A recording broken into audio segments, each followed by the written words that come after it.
Muy bien, doctor.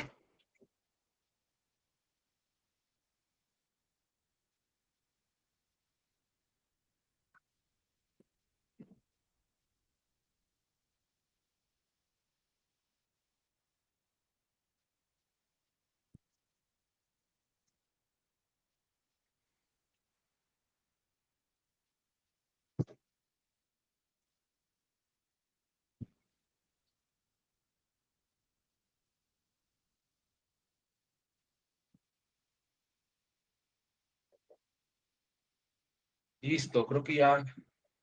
ya está grabando, ¿verdad? Bueno, todos los programas del ambulatorio psicoanalítico se graban con el objeto de que estudiantes, profesionistas o personas interesadas con el psicoanálisis lo puedan ver, lo puedan consultar, y son documentos muy valiosos. Es un archivo que puede ser consultado en diferentes momentos y por diferente público. Hoy iniciamos el noveno conversatorio del ciclo que hemos denominado Psicoanálisis y mitos.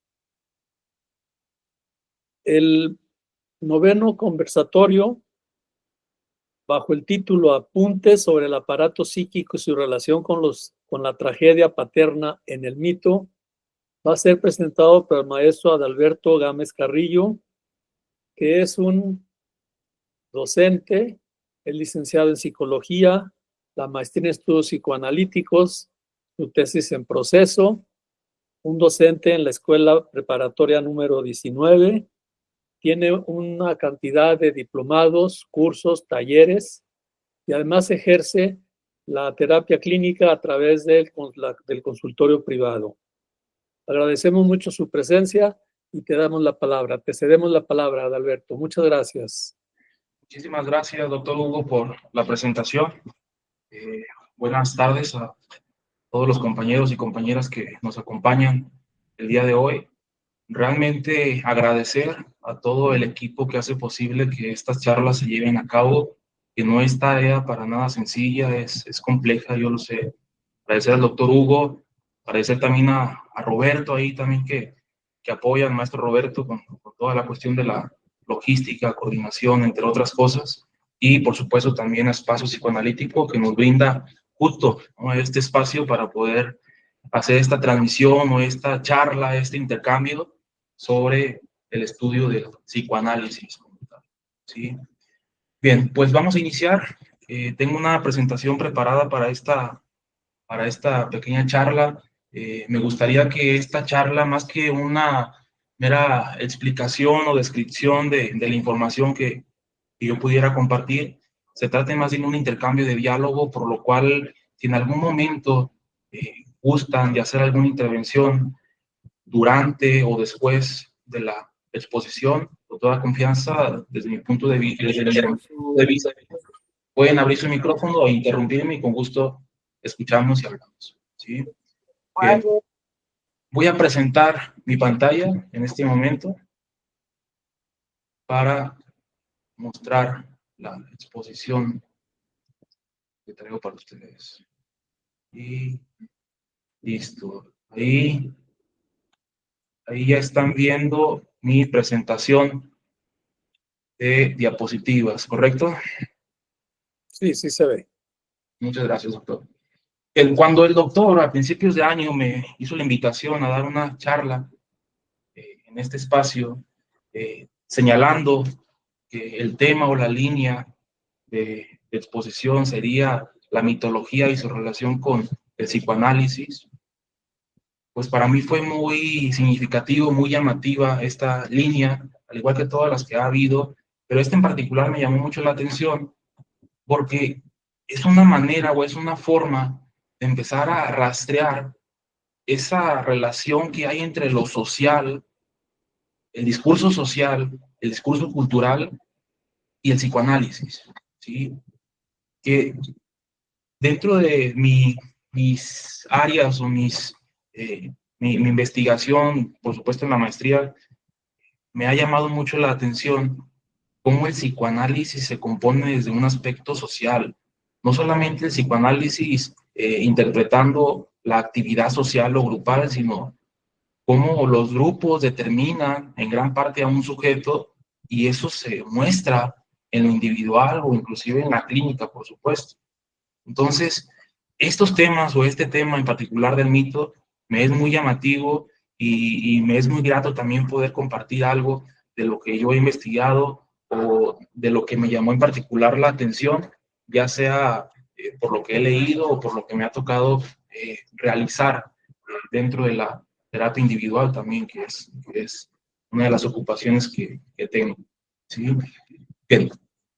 Al ser un tema libre, del psicoanálisis y los mitos, yo decidí tratar de encontrar o exponer cómo es que a lo largo de la historia de la mitología o en los mitos que se presentan o esos mitos más significativos que hay, sobre todo en el psicoanálisis, hay un rasgo en particular que los hace muy particulares o muy intrigantes que tiene que ver con la figura del padre en cada uno de estos mitos, ¿sí? No en todos, por supuesto, pero sí en algunos de ellos, inclusive los más importantes que forman la estructura del psicoanálisis, se muestra o aparece la figura paterna. ¿Sí? He ahí cuando pensé que sería buena idea poder exponer algo donde se enlazara el aparato psíquico y cómo se puede relacionar con la tragedia paterna que aparece en el mito. Una tragedia que no solamente incumbe al padre, sino que también incumbe al hijo. ¿Sí? Es por ello que en este recorrido que voy a hacer, no solamente se va a hablar acerca de las consecuencias o de las manifestaciones sintomáticas o las manifestaciones de constitución psíquica que aparecen en el padre, sino que también lo que significa para el hijo. ¿Sí? Bien, voy a iniciar entonces y comentarles que este recorrido se va a basar en hablar acerca de cuáles han sido los mitos que han aparecido en el psicoanálisis, sobre todo en la teoría freudiana, en la obra freudiana, que es en lo que me voy a involucrar más, pues a partir de, de dónde va a partir mi discurso, que es de la obra freudiana, por supuesto.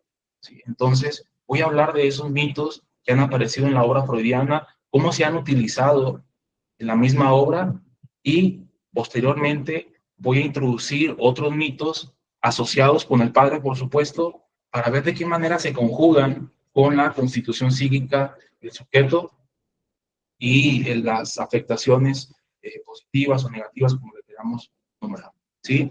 Bien, para mí lo que me parece más importante o importante para iniciar es identificar la etimología de la palabra mito. ¿Sí? Que la palabra mito proviene del griego mitos y dice lo siguiente, es la raíz griega que significa principalmente palabra o relato. Cuando en el contexto social o en el contexto coloquial nos ponemos a pensar en qué significa la palabra mito, muchas de las veces llegamos a confundirlo con esta otra palabra llamada leyenda. Cómo el mito y la leyenda de alguna manera se pueden aparecer, sin embargo hay algo que caracteriza al mito y que lo hace un diferenciador de la leyenda. Tiene que ver con el carácter fantástico y muchas de las veces cómo en el mito se desfigura la realidad, ¿sí? Pero luego aquí viene algo bien importante y algo que se va a abordar en este momento, que tiene que ver con la verdad y la realidad, la verdad, realidad y sentido, ¿sí? Porque en un primer momento la palabra mito era asociada por los griegos en la antigüedad para señalar, en la antigua Grecia, para señalar hechos o sucesos que habían ocurrido en algún momento de la vida. He ahí que no nos parezca extraño que mitos signifique palabra o relato, inclusive discurso también puede significar. Entonces, si pensamos que en la antigua Grecia la palabra mito era considerada para hablar de un relato, he ahí cuando encontramos algo de realidad, algo de verdad, perdón, algo de verdad en ese relato. Y muchas de las veces en el contexto popular asociamos la palabra mito con algo falso, con algo que es totalmente una fábula, que puede llegar a ser inclusive algo ficticio. Pero en un primer momento, para los griegos, la palabra mito era algo real, algo verdadero, ¿sí? Y no nos parezca extraño que Freud aborda el mito para explicar la novela familiar. ¿Sí? Y esto es bien importante. ¿Cómo el mito se utiliza para explicar la novela familiar? Puesto que el neurótico le da sentido a esa novela familiar a través de lo que él considera que es real o que le da sentido a esa experiencia que ha vivido con su familia, sobre todo. Entonces, el neurótico no va a buscar, ya me estoy adelantando, pero igual lo comento, el neurótico no va a buscar encontrar una verdad, sino más bien va a buscar encontrar un sentido en su relato, ¿sí? Y aquí me parece importante que alcancemos a observar cómo el mito ya se empieza a entrelazar con el discurso, puesto que ese discurso que tiene un neurótico, un paciente, usuario, cliente, como le queramos llamar, analizante, va a estar desfigurado por algo del pasado, ¿sí?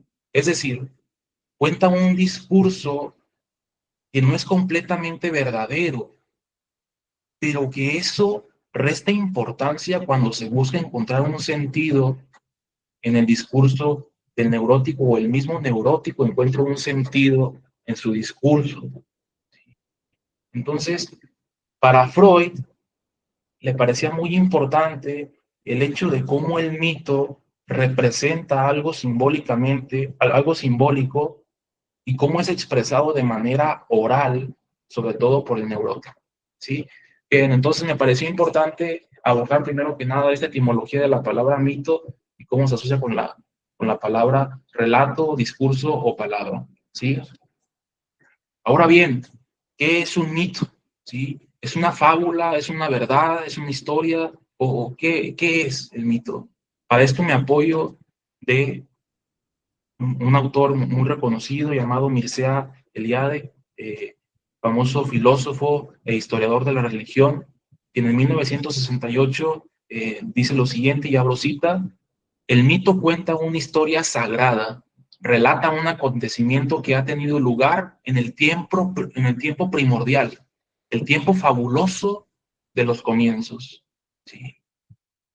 Entonces, aquí podemos identificar cómo el mito realmente está contando una historia que ha pasado, pero que es contada de manera fantástica, es decir, a través de seres sobrenaturales, seres místicos, a través de dioses, a través de adornos poéticos, entre otras cosas, pero que sirven para poder señalar o atestiguar lo que ha ocurrido en el principio, ¿sí? Sobre todo en el principio, puesto que la mitología griega, en este caso, es aquella que cuenta el, o de la que más cuenta el inicio de los tiempos, ¿sí?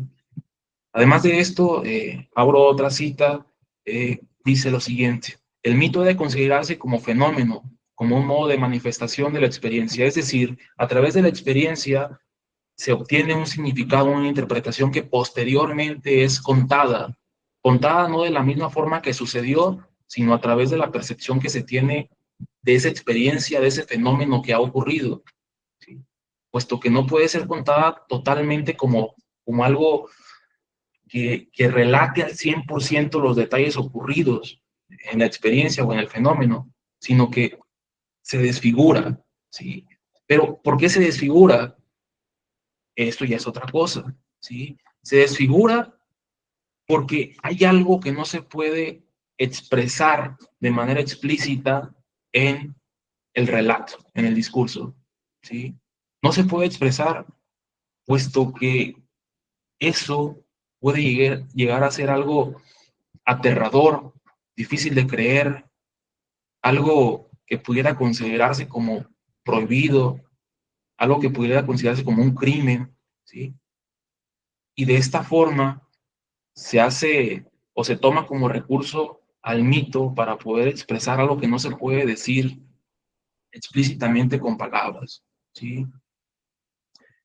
Esto va a hacer un poco más de sentido conforme vayamos hablando de los diversos mitos que se van a abordar en esta exposición, ¿sí? Bien. ¿Cuáles son algunas de las características del mito? Primero que nada, describe una realidad, ¿sí?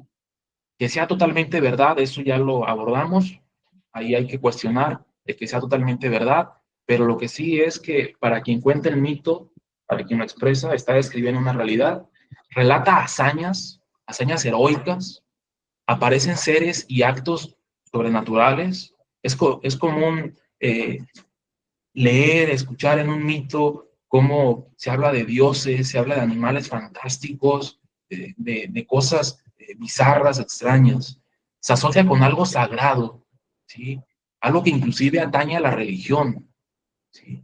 Además de esto, explica la creación y el origen de las cosas y suele aparecer en el discurso en épocas específicas.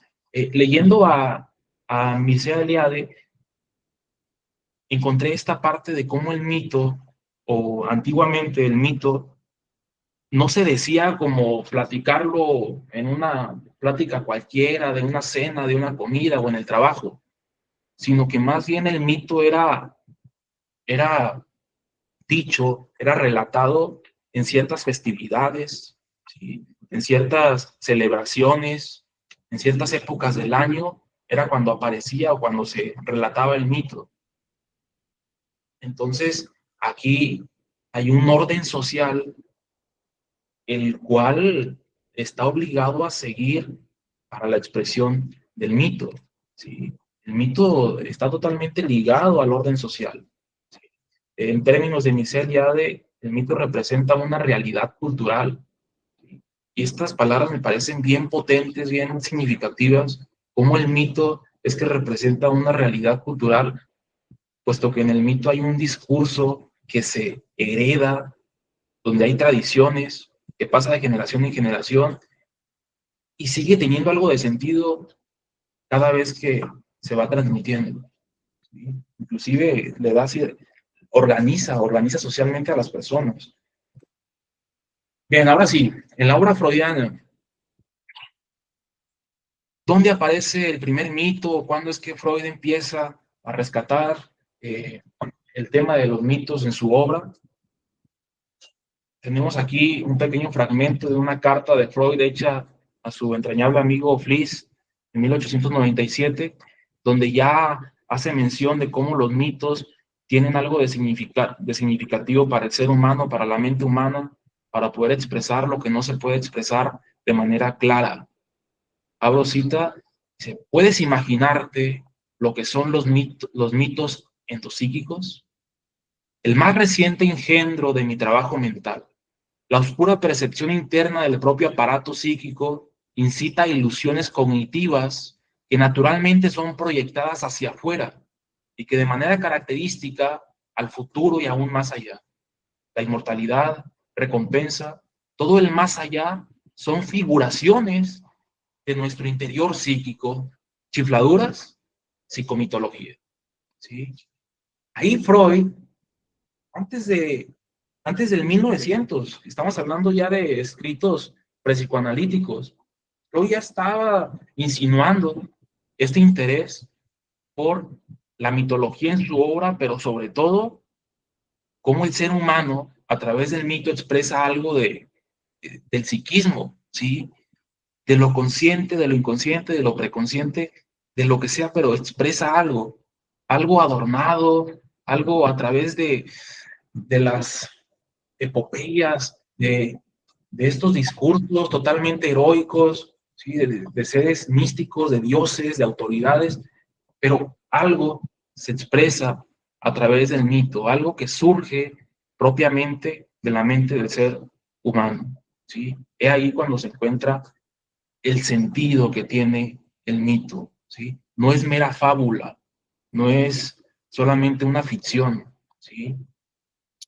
Hay algo de sentido en el mito y Freud en 1897 ya le estaba dando la importancia que tenía para su obra. Continuando ahora sí, explícitamente dónde es en donde Freud aborda los mitos o los diferentes mitos griegos en su obra. Tenemos, por supuesto, y primero que nada, el mito central, nuclear del psicoanálisis, que es Edipo, ¿sí? Vale la pena señalar que Edipo es un mito griego, ¿sí? De la antigua Grecia, que posteriormente Sófocles lo hizo una tragedia, ¿sí? Convirtiéndolo en Edipo Rey, ¿sí? Una, mediante un drama, una exposición teatral, una dramaturgia, trasladó a la actuación esta parte del mito de la antigua Grecia llamado Edipo, convirtiéndolo en Edipo Rey, que ahí fue de donde Freud se basó para poder hablar de, o descomponer, ¿sí? Sí, hablar parte por parte, lo que significa Edipo en su teoría, sobre todo en la sexualidad infantil. Bien, aquí en 1900 fue donde Freud comenzó a hablar acerca de Edipo, no de complejo de Edipo, solamente habló del mito de Edipo, ¿sí? ¿A qué nos suena 1900? ¿Sí? 1900 comienza el siglo y ahí es donde Freud publica su famoso libro Interpretación de los Sueños, ¿sí? Sabemos que Freud buscaba que su libro Interpretación de los Sueños partiera del siglo o iniciara con el siglo nuevo, siglo XX, y en este mismo libro es donde Freud aborda el mito de Edipo. Para ello me permito abrir una cita que dice lo siguiente: según mis experiencias, y ya son muchas, los padres desempeñan el papel principal en la vida anímica infantil de todos los que después serán psiconeuróticos. Y el enamoramiento hacia uno de los miembros de la pareja parental y el odio hacia el otro forman parte del material de emociones psíquicas configurado en esa época como patrimonio inalterable de enorme importancia para la sintomatología de la neurosis posterior. 1900, Freud ya estaba pensando en el complejo de Edipo, sin nombrar todavía como un complejo o sin utilizar la frase complejo de Edipo, pero ya estaba elucidando, pensando cómo es que el niño, el infante, desarrolla sentimientos amorosos, eróticos hacia un miembro de la familia, ¿sí? Hacia la madre,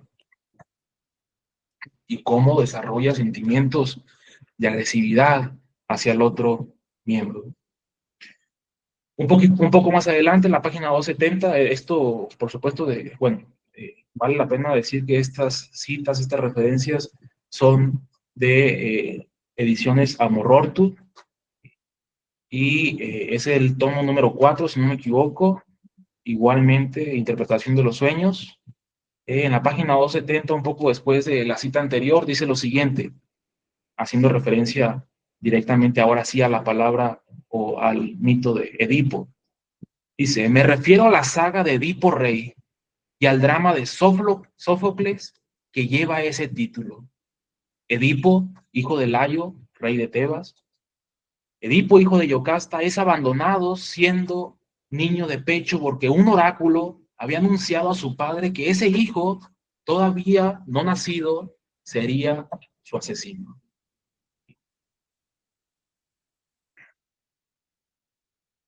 En este momento, Freud, igualmente, en el mismo libro, Interpretación de los Sueños, aborda directamente el mito, el primer mito que Freud abordó, que fue Edipo. Aborda un pequeño extracto, un pequeño resumen de este mito, haciendo mención de la novela familiar, pero también nos señala el mito un carácter místico, una característica sobrenatural, y es esa del oráculo.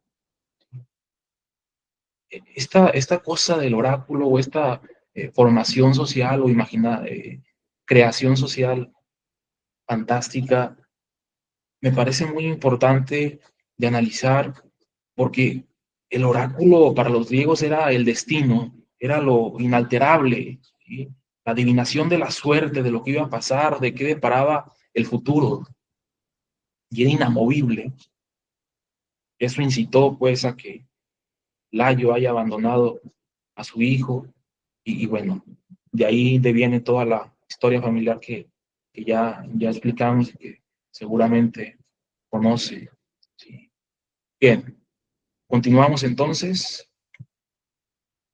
¿En dónde es donde Freud habla acerca del complejo de Edipo? Complejo de Edipo como tal, el término aparece por primera vez en 1910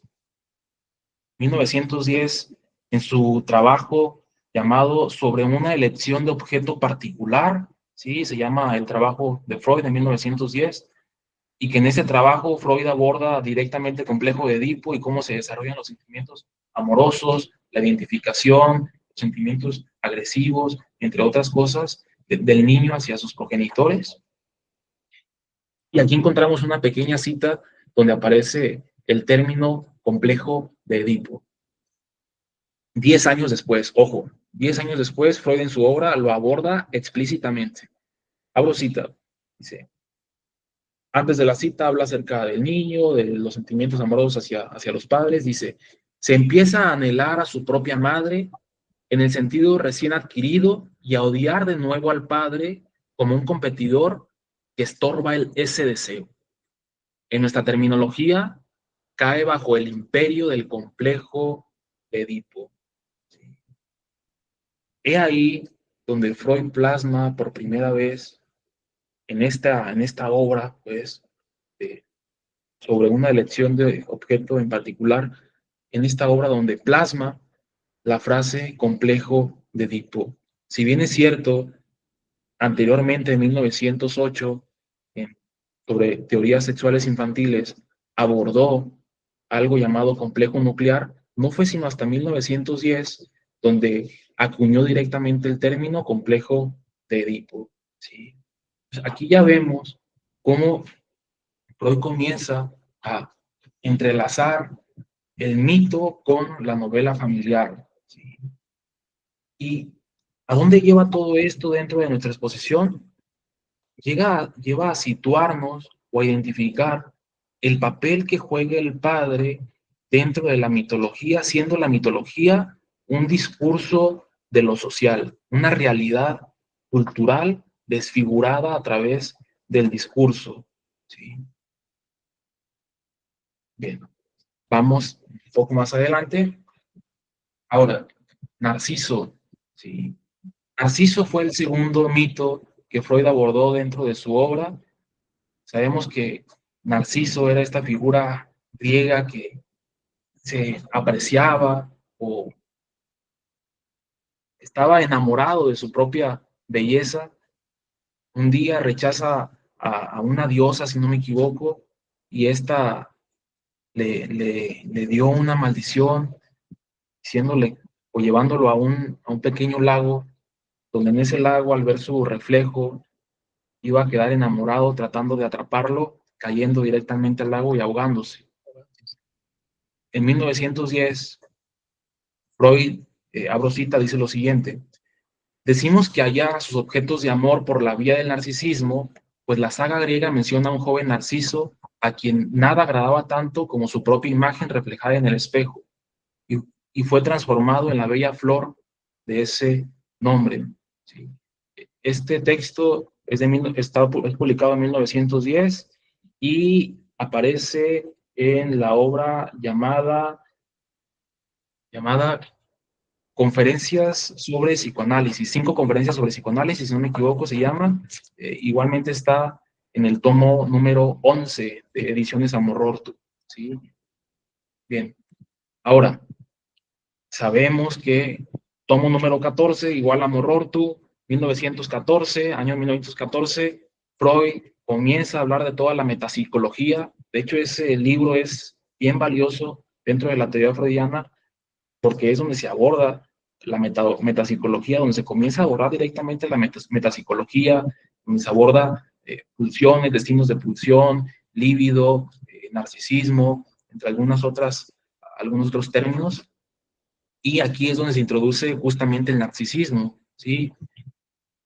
el narcisismo acuñado dentro de la obra freudiana, porque ese término ya existía, pues, pero Freud lo adopta para su propia teoría. Dice lo siguiente: la libido sustraída del mundo exterior fue conducida al yo, y así surgió una conducta que podemos llamar narcisismo. Bien, bien. Seguimos ahora con tótem y tabú. ¿Sí? Freud comenzó a interesarse por estudios antropológicos de diversos antropólogos de la época, y le llamaba la atención cómo es que estaban organizadas las sociedades primitivas o los grupos primitivos. Era de su interés conocer cómo estaban constituidos y cómo eran las reglas o la organización que tenían esos pueblos primitivos. Y es ahí donde entra esta parte del tótem y tabú como principales organizadores de este colectivo, de esta cultura, o de las culturas primitivas, más que nada. Abro cita, 1913, texto Tótem y Tabú, dice lo siguiente: si el animal totémico es el padre, los dos principales mandamientos del totemismo, los dos preceptos tabú que constituyen su núcleo, el de no matar al tótem y no usar sexualmente a ninguna mujer que pertenezca a él, coinciden por su contenido con los dos crímenes de Edipo, quien mató a su padre y tomó por mujer a su madre, y con los dos deseos primordiales del niño, cuya represión insuficiente o cuyo nuevo despertar constituye quizás el núcleo de toda la psiconeurosis. Hay una parte en página 134 donde Freud aborda o mezcla el mito de Edipo y los mitos que aparecen en Tótem y Tabú, o Tótem y Tabú como un mito como tal, no un mito griego, pero sí un mito de sociedades primitivas, en este caso de la cultura polinesia, si no me equivoco, que era el texto que abordaba Freud a través de otros autores. Pero en este caso de Tótem y Tabú es donde quizás, al igual que en Edipo, donde quizás aparece más la figura del padre, ¿sí? Puesto que el hijo busca ocupar la figura del padre, pero ocupar la figura del padre significa asesinar al padre, ¿sí? Desterrar al padre, cometer un crimen, para ocupar ese lugar y todos los privilegios y demás que puede gozar el padre. Aquí encontramos cierta identificación, encontramos también deseos reprimidos, inclusive, entre otras cosas. Pero en Tótem y Tabú, el padre representa la autoridad, ¿sí? Lo prohibido, la ley, y no se puede transgredir la ley. Sin embargo, el deseo por ocupar el lugar del padre provoca que se transgreda la ley cometiendo este parricidio. Y el parricidio es una cosa que aparece y vuelve a aparecer en los mitos, diciendo algo, expresando algo. No es coincidencia que el parricidio aparezca continuamente en toda la diversidad de mitos que puedan llegar a existir, y que también inclusive en el discurso dentro de la clínica o en el neurótico pueda aparecer no el parricidio como algo explícito, como algo literal, sino como algo simbólico, ¿sí? Como una pelea con el padre, una separación con el padre, ¿sí? Querer ocupar ese lugar del padre, no querer ser como el padre o querer ser como el padre. Bueno, digo, son elucidaciones, por supuesto que al final de cuentas, esto está bajo mi propia percepción a través de mi lectura. eh, Cada quien puede interpretar desde su postura, y eso ya me gustaría también escucharlo al final de la exposición, inclusive más adelante como ustedes lo consideren, ¿sí? Pero este mito de Tótem y Tabú, repito, me parece bien importante, porque aquí ya empezamos a ver cómo en la cultura, en esas sociedades primitivas, había cierta organización, cierta ley. Estaba prohibido el incesto, estaba prohibido el suicidio, el tótem como un animal, por supuesto, no se podía comer. Es decir, el animal que representaba el tótem no se podía comer, era un crimen comerse el animal que representaba el tótem, ¿sí? El tabú era esta parte de estaba prohibido el incesto. Ahí ya había cierta moral. A través de la cultura se transmitía cierta moral y se requería de una figura de autoridad para que apareciera esta moral o esta organización. Bien, voy a continuar. Bueno, y ya más adelante, dentro de la obra freudiana, y para terminar con este apartado, ¿no? de cómo aparecen los mitos en la obra freudiana, encontramos Eros y Thanatos, para hablar de esas pulsiones de vida y esas pulsiones de muerte, pulsiones destructivas, perdón, que atañen al psiquismo, a la mente, donde el sujeto busca esos principios de autoconservación o busca el punto, el punto inerte, el punto destructivo como tal, y Freud se apoya igualmente de la mitología griega para poder señalarlos dentro de su teoría de la libido, sobre todo. En 1920, estos términos aparecen en más allá de principio de placer, ¿sí? Eros y Thanatos son términos que aparecen, repito, en el escrito de Freud llamado Más allá de principio de placer. Y este último, Moisés y la religión monoteísta, ¿sí? El año antepasado, hace 2 años, si no me equivoco, si no estoy tan mal en las fechas, el doctor Hugo, aquí presente, me invitó a dar una charla como estas, en este espacio, y me había tocado, pues, abordar este texto de Freud, Moisés y la religión monoteísta, fue el último que escribió Freud en vida, ¿sí? Igual, si nos vamos a los tomos de Freud, en Amor-Rupture es el número 23, es el tomo número 23, ahí aparece Moisés y la religión monoteísta, dividido en 3 ensayos, si no me equivoco, y aquí Freud, hay cierta controversia desde mi punto de vista para pensar si se considera mito o se considera realidad, puesto que hay caracteres que pudieran decirnos que es un mito, pero también cosas que hay que pensarlas, como discutirlas, pues por lo controversial que puede ser esto, sobre todo al hablar de la religión, ¿sí? ¿Por qué estoy hablando de esto? Porque Moisés, dentro de la religión judía, representa al padre, o como una figura de autoridad paterna y demás, sabemos los 10 mandamientos, entre otras cosas, pero Freud nos habla, o en este texto, lo controversial que fue para él escribirlo, pues, siendo él un judío, estando exiliado y demás cuestiones en Londres, pues, cuando estaba exiliado en Londres, pero lo difícil que fue para él, lo controversial que resultó este texto, porque en el texto aborda cómo el pueblo de Israel, el pueblo judío, asesinó a Moisés, ¿sí? Y en la historia religiosa se señala que Moisés vivió pues muchísimos años, ¿no? Vivió muchos años, sin embargo, Freud señala, apoyándose de otros historiadores, Freud señala que Moisés realmente fue asesinado por su mismo pueblo en este viaje que hicieron, pues. En este viaje que hicieron, este peregrinaje que hicieron, en un momento donde el pueblo estaba insatisfecho, donde había mucho enojo hacia el Padre, mataron a Moisés, ¿sí? Y no fue otro Moisés el que fue a ocupar su lugar. Alguien que también se llamaba Moisés ocupó el lugar de Moisés, y por ello es que decían que había vivido muchos años, ¿no? Esto es algo controversial porque hay caracteres ahí que pudieran considerarse hasta fantásticos, y otras cosas que tendrían que revisarse muy detenidamente para considerar dónde está la parte verdadera, ahora sí, ¿no? Pero el sentido ahí está.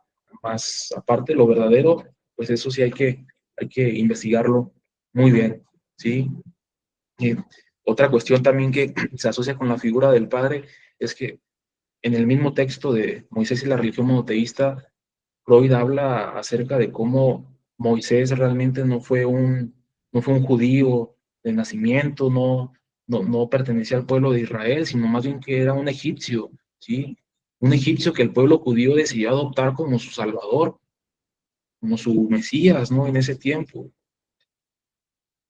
Y bueno, aquí surge, o eso es parte principal, o una base, una piedra angular para el posterior nacimiento de las religiones monoteístas, de un solo Dios. Bien, y ahora, ahí termino la parte donde abordo los mitos dentro de la obra freudiana, y ahora voy a algo que me ha llamado mucho la atención, pensando en esta parte del padre y, y la tragedia que aparece en el mito, ¿sí? O estos destinos trágicos que tiene el padre en la mitología. Y para ello comienzo con Urano, ¿sí? Urano, junto con Gea, fueron, según la mitología griega clásica, fueron quienes, quienes hicieron todo, ¿sí? El universo, la Tierra. Él junto con Gea hicieron, pues, fueron los creadores de todo. Ellos tuvieron hijos, pero Urano devoraba a sus hijos. Urano devoraba a sus hijos y esto era algo que, que se puede considerar igualmente un crimen, un parricidio. Para términos ilustrativos, aquí puse una pintura clásica de Goya llamada Saturno devorando a su hijo. Saturno, esto es de la mitología romana, es el asimilado a Urano en la mitología griega, es el similar, el semejante. Pues. Adalberto, no se ve en la diapositiva. ¿No se ve la diapositiva? ¿No se ve la imagen? No, Sí se ve Urano, Cronos, Zeus, ¿eso sí se alcanza a ver? no has cambiado de diapositiva. Ah, ok. ¿En dónde estoy entonces? Ya está, Urano, Cronos, Zeus, Oráculo y las Ah, ok. Furias. Sí, ese tenía que salirme. Ahí está. Ya, Muchas gracias, doctor. Sí. Entonces, leyendo libros, historias sobre mitología griega, continua y repetidamente aparece esta parte del parricidio y el padre asesinando a sus hijos, los hijos asesinando al padre y lo que representa el padre, ¿no? Hay un libro que me parece muy bueno, muy sintético y explicado en términos muy sencillos, donde se aborda la mitología griega, desde las historias, los personajes, los héroes, los dioses, etcétera. No recuerdo el autor, se los debo. Se llama Mitología griega, es el título así tal cual, básico. El autor lo debo, pero aquí es donde yo encontré esta parte de cómo Urano devoraba a sus hijos. Ahí está lo que les decía, la imagen de Goya, que se llama Saturno devorando a su hijo. Y otro hijo de Urano, un hijo de Urano llamado Cronos, mató a su padre, ¿sí? Él no sufrió el mismo destino trágico que los demás hermanos. Cronos mató a su padre. Pero cuando Cronos, según la mitología griega, cuando Cronos mata a su padre, la sangre que nace o que sale del cuerpo de Urano cae en la tierra y se forman las furias, ¿sí? Estas personajes emblemáticas de la mitología griega, súper significativas, muy llamativas, las furias, que son damas, son estas guerreras, si le queremos poner un nombre, que son las que se encargan de castigar los crímenes familiares de la mitología griega. ¿Sí? Repito, cuando Cronos mata a Urano, aparecen las furias, ¿sí? Aparecen las furias, se crean las furias. Y esto, a ver, no lo veamos desde la parte fantástica, desde la parte del mito que narra una ficción o que nos está narrando una novela, una película, una historia. Veámoslo como una historia contada por personas reales que buscan transmitir un conocimiento, un aprendizaje a otras generaciones de manera eh, disfrazada, de manera enmascarada, desfigurada, pero buscan transmitir algo, ¿sí? A través de la cultura. Es como si un adulto le dijera o le contara esta historia a un niño y la moraleja fuera, no debes hacerle o desearle el mal a tu familiar, a tus padres, porque van a venir las furias y te van a castigar, ¿no? Entonces, no es que literalmente vayan a ir unos seres alados o unas mujeres vengativas a castigar al culpable del crimen familiar, sino que ahí entra la parte de la moral, ¿sí? Ahí ya se introduce algo de la moral, se introduce algo del límite, de la prohibición, de la culpa, del castigo, entre otras muchas cosas, pero ahí se está introduciendo a través de este discurso oral, de esta realidad cultural del mito, se transmite algo. Y en esta novela familiar que aparece en el mito, ¿sí? Bien, continuando un poco la historia, Cronos asesina a su padre, Urano, y Cronos ocupa ya el lugar de su padre, ¿sí? Ocupa ese lugar de gobernante del universo, del mundo, de la tierra, pero tiene más hijos, Cronos.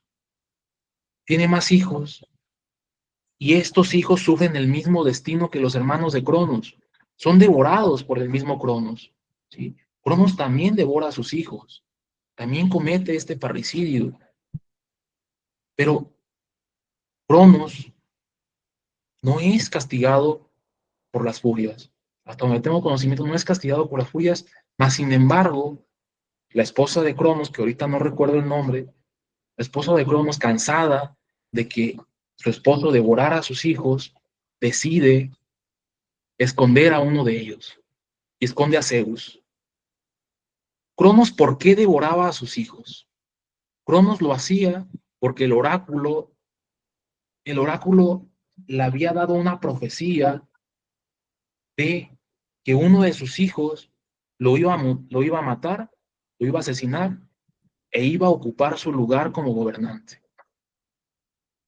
Con el temor o con la prevención de Cronos de evitar que pasara esto, decide comerse a sus hijos, matar a sus hijos. Pero uno de ellos fue escondido. Ese hijo se llama Zeus, ¿sí? Zeus crece y mata a su padre, mata a Cronos, ¿sí? Ahí nuevamente aparece el parricidio, otra vez, ¿sí? Y Zeus dentro de la mitología griega es el padre de todo y es el que ha prevalecido durante todo el tiempo, quien no ha sido desterrado. Zeus, ahí está, pues no se va, ahí queda dentro de la mitología griega clásica.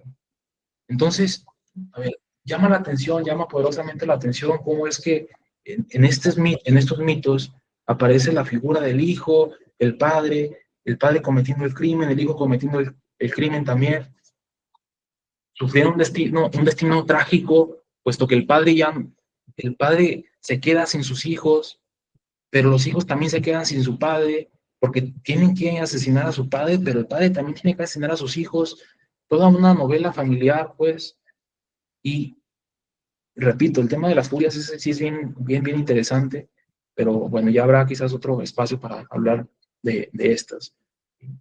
Otra cosa también que me llama mucho la atención y que no lo plasmé aquí, hace poco lo recordé, pues antes de elaborar estas diapositivas, es el tema de Prometeo, ¿sí?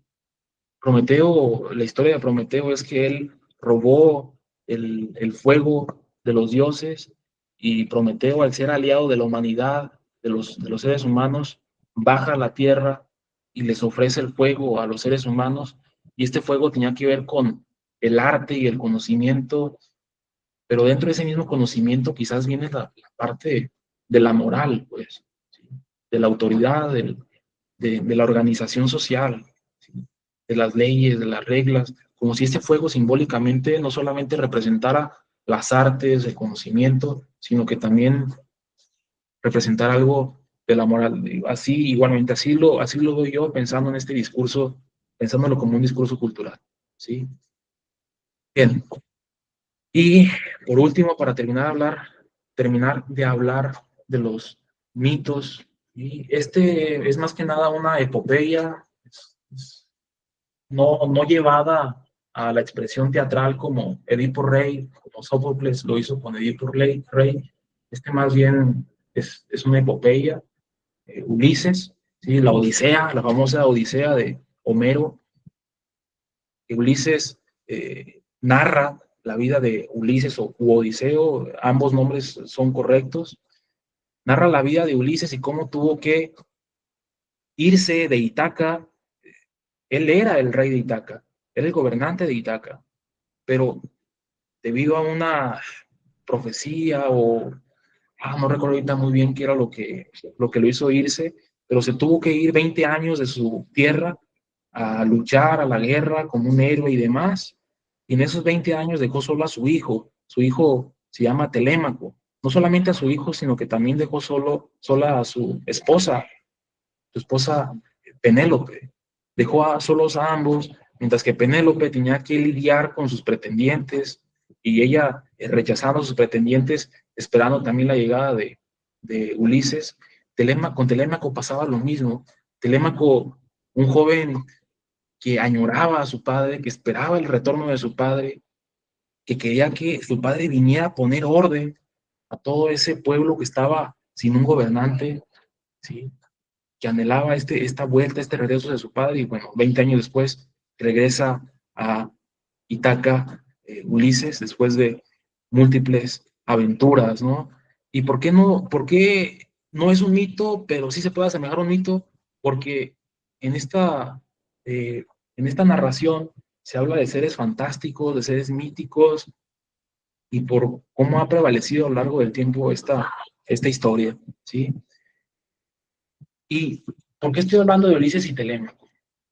Otra vez aparece la figura del padre, pero hay un texto llamado El complejo de Telémaco, de un autor psicoanalista italiano llamado Massimo Recalcati, que escribe este libro en 2014, ya hablando un poco más de la actualidad, por supuesto, y en este libro nos habla acerca de cómo las generaciones de hijos en la actualidad buscan el retorno o la presencia del padre, ¿sí? Pero no un padre que ejerza una autoridad totalmente rígida, una autoridad invulnerable, una autoridad que no está sujeta a crítica. No busca esto el hijo o la nueva generación del hijo según lo que menciona Máximo Recalcati en su libro, sino más bien lo que buscan estas nuevas generaciones de hijos es el retorno o la presencia del padre, no como un dictador, sino más bien como una figura que esté ahí para guiarlo en su camino, en la búsqueda de su propio camino, ¿sí? Que esté ahí como un ser al cual le puede dar amor, puede recibir amor, y no solamente como alguien que otorgue autoridad, que otorgue límites, que otorgue preceptos morales, ¿sí? Sino alguien que le enseñe a vivir con su deseo, porque el hijo desea, pero el padre necesita ayudarle a convivir con ese deseo y con la responsabilidad que conlleva el deseo, o la aplicación o el cumplimiento del deseo, ¿sí?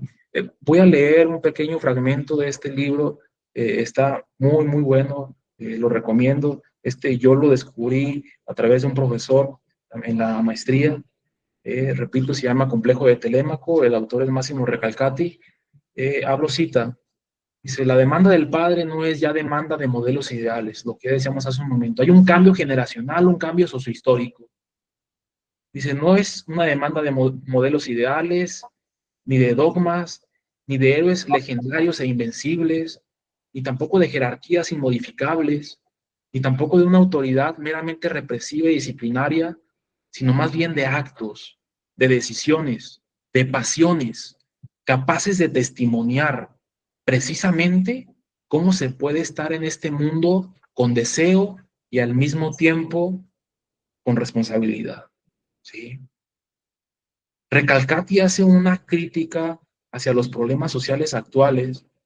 Bueno, el 2014 no es tan antiguo, es reciente desde mi punto de vista, pero hace estas críticas hacia hacia el contexto social actual, y algo que yo recuerdo es que hace una crítica inclusive al tema de las adicciones, ¿sí? cómo las adicciones tienen que ver con un deseo insuperable y se busca irse directamente al placer y no llevarlo un poco a la realidad, al límite y demás cuestiones. Y aquí lo que menciona es que el hijo, eh, los hijos buscan la presencia del padre para que les enseñe a vivir, a disfrutar su deseo, pero con una responsabilidad, ¿sí? Con la responsabilidad que conlleva la vida en sociedad. Así como Telémaco esperaba la llegada de su padre, volteaba al mar y esperaba ese barco que llegara de aquel viaje, también las nuevas generaciones buscan, según Recalcati, la llegada o más bien la presencia del Padre que les enseñe a vivir en un mundo de deseo, pero con responsabilidad. ¿Sí? Continúo. Bien, ya para finalizar, ya estamos prácticamente en la hora para finalizar. Todo este ha sido un recorrido histórico acerca de cómo el mito ha aparecido en el psicoanálisis, un poco de cómo se le ha dado uso dentro del psicoanálisis al mito, pero a su vez también ha sido un intento, un intento de explicación o de descripción de cómo aparece la constitución psíquica o el aparato psíquico a través del discurso cultural que aparece en los mitos, ¿sí?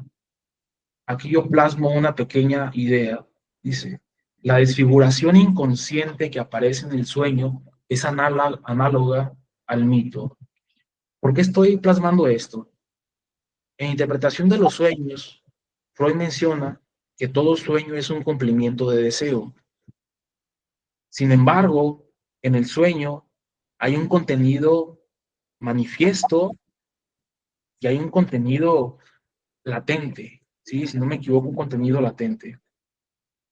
A ver, si sabemos que el sueño es la vía regia al inconsciente, ¿sí? Pensando en la primera tópica del aparato psíquico, que es esta de consciente, preconsciente e inconsciente, si pensamos que el sueño es la primera vía para llegar al inconsciente y que en el sueño aparece este contenido manifiesto donde aparece la desfiguración, las máscaras, lo incomprensible que resulta el sueño, puesto que aparecen escenas totalmente absurdas. ¿Qué acaso eso no es lo que vemos también en el mito? En el mito vemos cosas fantásticas, cosas absurdas y reales, pero en el mito se expresa algo del aparato psíquico, algo de la psique, de la libido. Ay, moví la presentación, perdón, Aparece algo de la psique, algo de la libido dentro del discurso oral que representa el mito, ¿sí? Entonces, algo inconsciente aparece ahí. Lo mismo escuchamos inclusive en la clínica, ¿sí? En la clínica, cuando un paciente comienza a hablar de su familia, de la novela, de la historia, de sus problemas, escuchamos lo aparente, ¿sí? Lo que se puede escuchar aparentemente, pero el gran deber que tenemos es encontrar lo que está ahí latente, lo latente es decir, ¿qué hay más allá de ese discurso literal o explícito que da el paciente? ¿Sí? ¿Qué hay más allá tratándolo de conjugar con la propia historia o la propia interpretación del paciente? Recordando que lo que se busca no es la verdad, sino más bien es el sentido que le da el paciente a su discurso, pensando el discurso inclusive siendo exagerado como un mito, ¿sí? Y repito, el mito no es algo asociado con la fábula o con la mentira o con lo no verdadero, lo no real, perdón. Sí, el mito tiene sentido. Bien, otra idea que apunto aquí es cómo a través del mito la sociedad busca expresar algo de culpa por el acto o por el deseo o el pensamiento. ¿Sí? Cómo a través del mito se logra expiar o se logra generar una herramienta, un recurso que ayuda a prevenir nuevas situaciones culposas, como lo es el parricidio, por ejemplo, ¿sí?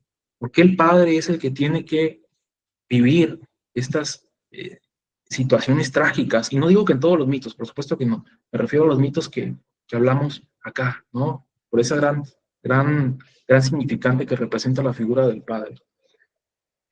Otra idea es la parte de la ausencia y la necesidad paterna. Esto lo veo, o en parte lo veo, como una especie de duelo. Cuando hablamos del duelo, y con este foco que traemos, esta perspectiva que traemos del mito y los mitos donde aparece el padre, pensemos que en cada uno de esos mitos hay cierto duelo del hijo o de algún miembro de la familia. Hay un duelo porque el padre ya no está, ¿sí? Bueno, el más claro ejemplo es Edipo, ¿no? Edipo se sacó los ojos, quizás no porque el padre no estaba explícitamente dentro de la tragedia de Sófocles o del mito, pues por, por esta culpa que siente del crimen que ha cometido y por haberse casado con su madre y demás. Pero pensando en este duelo y remitiéndonos a aquella frase de Freud donde menciona que en el duelo o en la melancolía, más bien en la melancolía aparece esta parte del cómo la sombra del objeto cae sobre el yo, provocando cuestiones depresivas, melancólicas, es una ausencia de la figura paterna, y por supuesto también de cualquiera de los progenitores, por supuesto, provoca cierto duelo. Pero no estoy hablando de la muerte, no estoy hablando únicamente de la muerte del padre, por ejemplo. Estoy hablando de la necesidad de que aparezca la figura paterna, ¿sí? De que esté ahí, de que esté presente la figura del padre para el hijo. Y al no estar presente, las repercusiones que eso trae son muchas, pues, y son increíbles. Pequeño comentario desde mi propia práctica en la consultoría privada. Ya estoy por terminar. Doctor, no me va a pasar lo que otras veces que me extiendo casi 2 horas y no termino. No, ya voy a terminar. Pequeño comentario. En una ocasión llega un paciente, consulta, y él relata cómo ha experimentado síntomas asociados con la ansiedad, cómo no puede dormir, cómo no disfruta su trabajo, no disfruta su relación de pareja, cómo sufre inclusive a veces ataques de pánico y desconoce los motivos, desconoce las razones y estos son totalmente aleatorios. Y cuando él comienza a hablar dentro de la consulta o en el proceso, todo se dirige hacia su padre, su discurso se dirige hacia su padre. Directamente el discurso que el paciente tiene es hacia su padre. Su padre había muerto, ¿sí? Murió en la época del COVID. Y él tenía un reproche hacia su padre. Y este reproche era porque él consideraba que su padre daba todo por los demás, pero no se cuidaba a sí mismo, que podía dar su vida, son casi palabras explícitas, estoy citando prácticamente lo que dice el paciente, él daba su vida para que los demás estuvieran bien. Él menciona que en época del COVID su padre decidió cuidar a su hermana, que su hermana estaba enferma de COVID, y él como hijo único, ojo, hijo único, le pedía que no fuera. O sea, no vayas con mi tía, porque te puedes contagiar. ¿Sí? Te puedes contagiar, quédense encerrados en casa, no salgan, porque se van a contagiar. Pasó esto, se contagió su padre y falleció a causa del COVID. Y la culpa que él sentía por, por él pensar que pudo haber hecho algo más, que pudo haber evitado que sus padres se enfermaran de COVID, era tan fuerte que, que desencadenaba quizás cierta sintomatología, ¿no? Como la que ya comenté. Entonces, él mencionaba que cuando iba a cenar tacos, él se acordaba de su padre, ¿sí? Se acordaba de su padre porque la última cena que tuvo con su padre, la última cena que disfrutó, que vivió con su padre, fue en una ocasión donde fueron a comer tacos a una taquería que les gustaba mucho a los dos y que compartían el gusto por esa taquería. Entonces él decía que iba a comer tacos en la actualidad y no disfrutaba, que realizaba estas actividades y igual sentía totalmente un desánimo por diferentes cuestiones. Y en una ocasión, en este intercambio de diálogo, yo le dije simplemente, no buscando algo como tal, sino solamente le dije, obviamente que hay todo un contexto detrás que me es muy difícil explicar, pero le dije, simplemente le dije, ya pasó, ¿sí? Eso ya pasó. Solamente esas palabras, ¿sí? Ya pasó. 2 palabras nada más. Y cuando él escuchó esto, digo, algo cambió, pues, algo cambió en su sentir, porque comenzó, es difícil de explicarlo, por supuesto, pero comenzó a llorar, después paró el llanto, y, y entonces como que algo le hizo clic y dijo, sí, cierto, ya pasó. Así lo dijo, es cierto, tiene razón, ya pasó.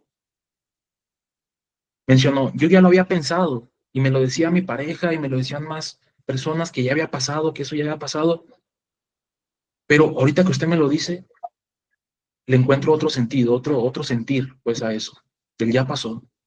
Y curiosamente, posterior a esa sesión donde se dijo esa palabra, ya no más volvió a padecer por el recuerdo de su padre, ¿sí?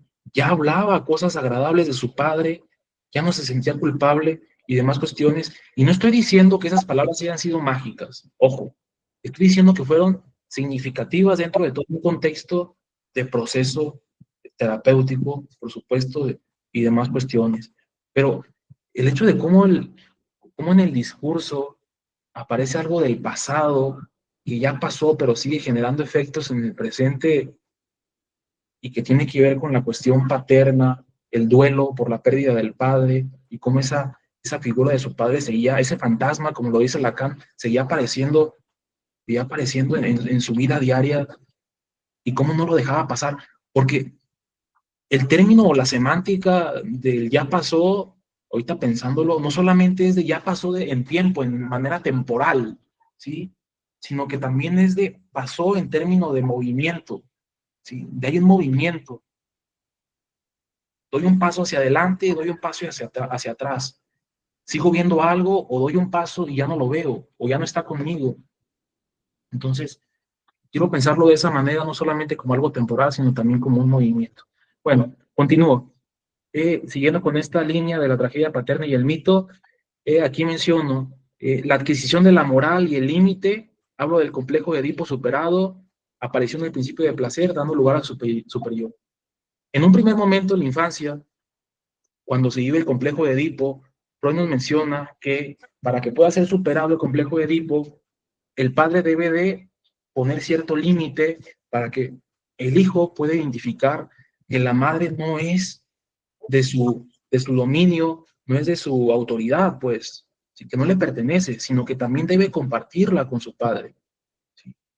Entonces, cuando el hijo logra desprenderse de esa figura materna, ahí ya hay un rompimiento o una superación del complejo de Edipo, gracias a la aparición del padre, de la autoridad, o de que hay alguien más con el cual se puede identificar para que en algún momento alguien como su madre también lo ame, ¿sí? Entonces, ya sé que mi padre es de mi madre o mi madre es de mi padre. Entonces, yo debo ser como mi padre para poder tener o para poder amar a alguien como mi madre o para que alguien como mi madre me ame también, que no sea mi madre. En esa separación aparece el principio de placer, ¿sí? Y esto aparece pues en la obra, no, perdón, aparece el superyo, ¿sí? Freud lo menciona directamente, si no me equivoco. Aparece la parte del superyo, se supera el complejo de Edipo.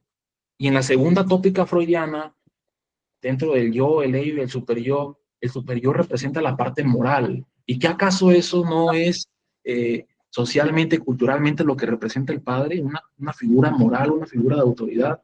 Sí, hablando específicamente de la obra freudiana y no de tiempos más modernos, ¿sí? Eso lo dejo para otros pensamientos, otras ideas de otras exposiciones, ¿sí?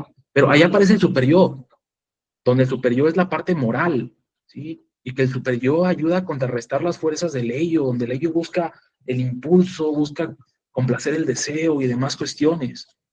Pero quiero pensar que a su vez como aparece el super-yo y una parte moral, y eso es gracias a que aparece el Padre, aparece un límite, también aparece un principio de placer, ¿sí?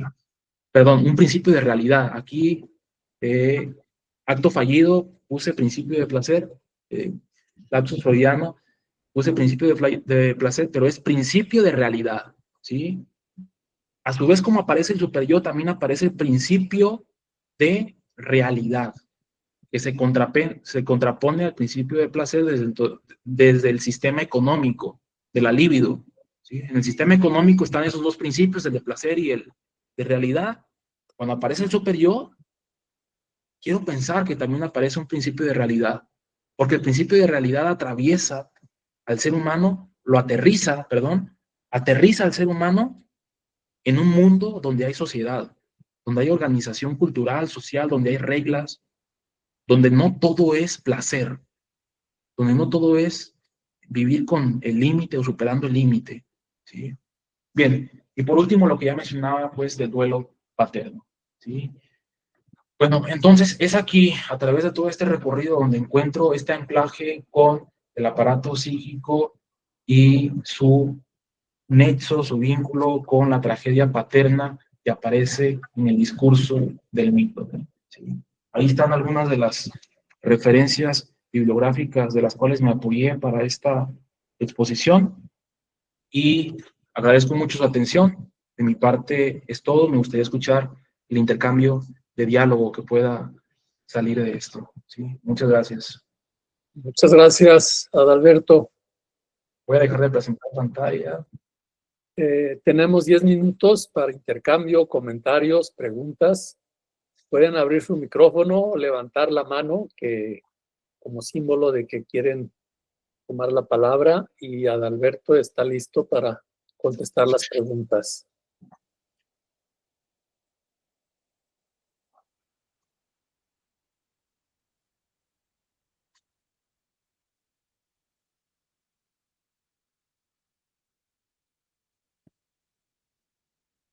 A mí me gustó mucho tu trabajo, Adalberto, muy bien organizado, explicado, consultado, con citas, con referencias bibliográficas que nos hiciste ahí presente.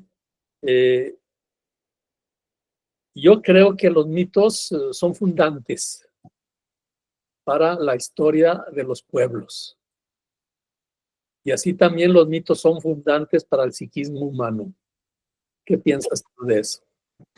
Sí, por supuesto, son fundantes, son culturales, ¿no?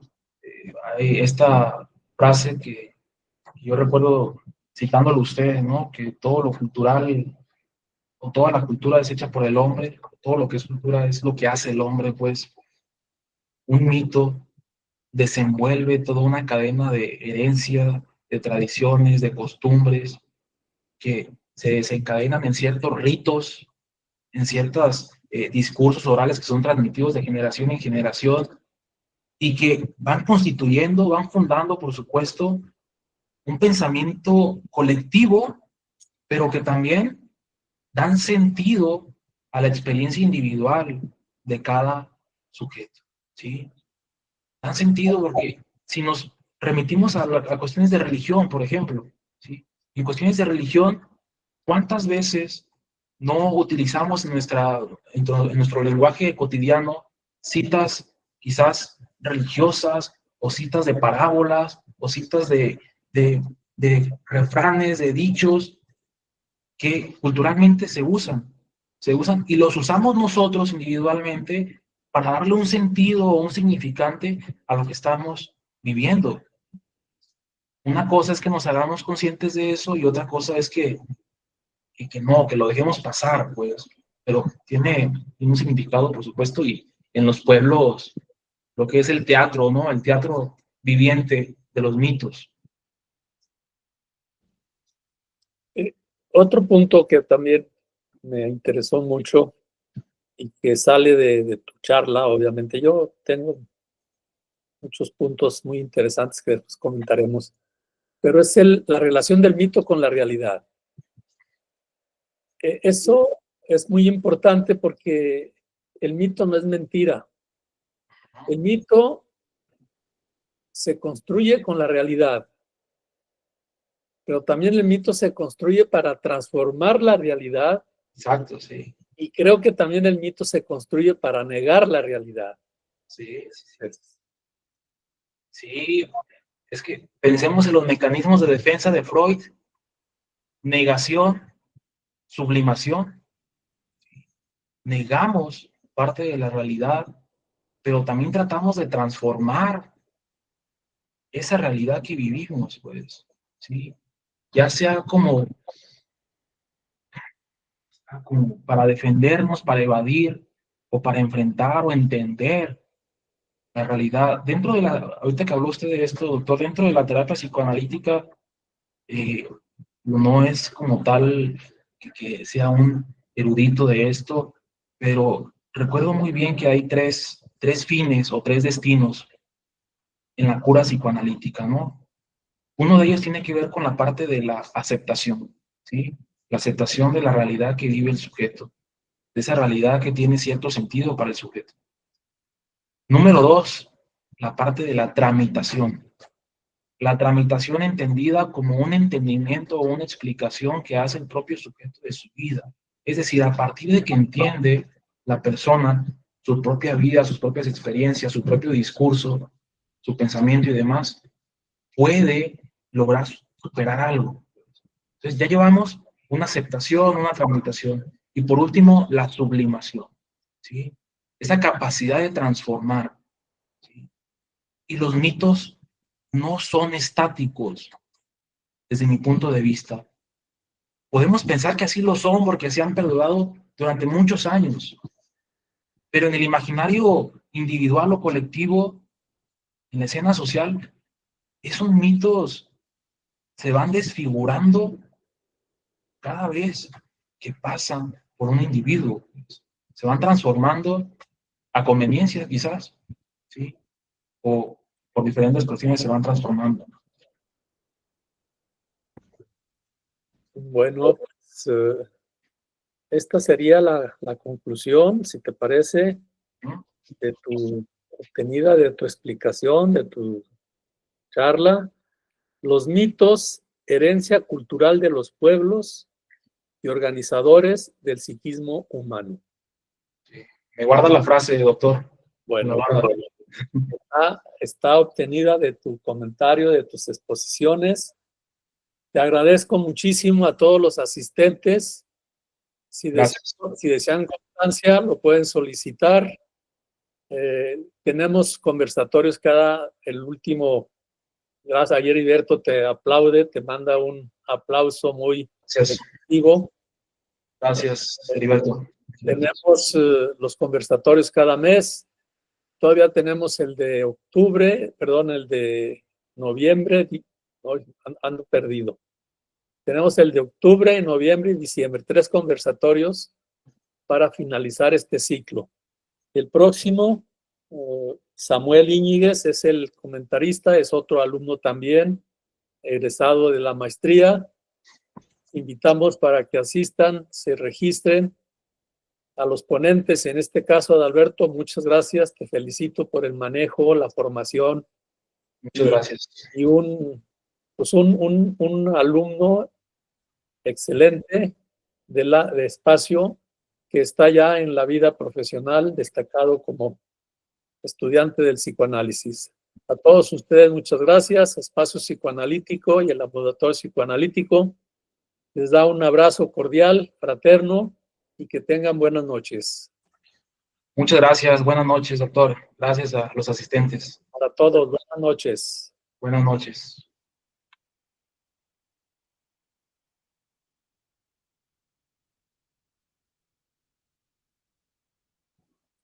Doctor, Sí. ahorita igual, si me permite, le puedo hacer una llamada telefónica o como usted me lo indique, Para... Me llamas por teléfono. Ah, mire, ya estamos, ya puede ser aquí ya. Ya Ramón dijo que nos quedaba ahí. Sí. Sí, quería comentarle, doctor, ahorita que mencionó el tema de la tesis. ¿Vale? Organízalo, estructúralo bien y es una charla muy amena, bien documentada. Para cuando haya un congreso, yo he propuesto que hagamos un coloquio aquí en espacio y esto que tienes preparado lo planteas bien, nada más que obviamente para los coloquios lo máximo que dan son 20 minutos. Sí, entiendo. Y ahí hay tijeras de esas de jardinero muy grandes. Sí, cortones, ¿no? Que cortan.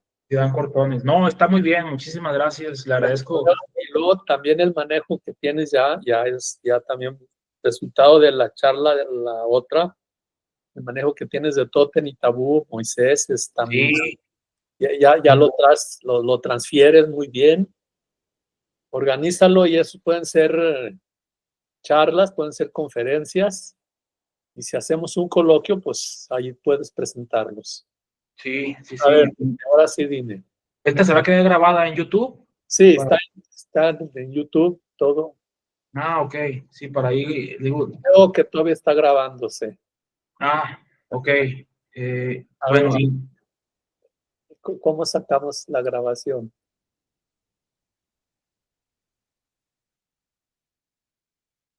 Creo que el único que puede es el organizador, creo, o en los 3 puntos. En los 3 puntos que tiene, no sé si ahí le aparezca para dejar de grabar, o solamente es, creo que en espacios psicoanalíticos son los que pueden dejar de grabar. Sí, sí. Déjeme, entonces le llamo por teléfono, doctor, ¿le parece? Sí, porque todo esto ya no, acá hay 3 puntos que dice. Okay. Entonces le llamo por teléfono, doctor, muchísimas gracias, ahorita le llamo. Buenas noches, cerramos el